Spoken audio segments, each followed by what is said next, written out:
od vas, od SMC in od NSI odvisno, kaj se bo zgodilo z javno radiotelevizijo Slovenija in posledično z demokracijo v tej državi, kajti javna televizija pa je eden izmed konstitutivnih stebrov demokracije v tej državi in o tem se ne gre slepiti.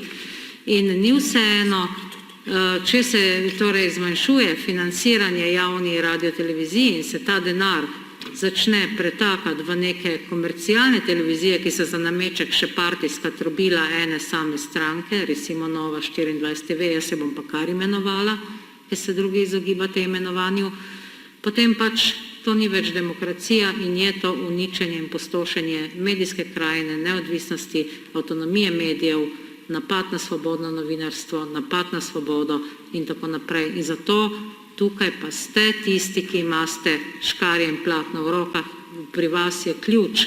Na stranko SDS pač ne gre računati, kajti stranka SDS je to sproducirala in to producira in melje že leta. In vemo, da si želi to medijsko spremembo. Vi ste tisti, ki imate to odgovornost.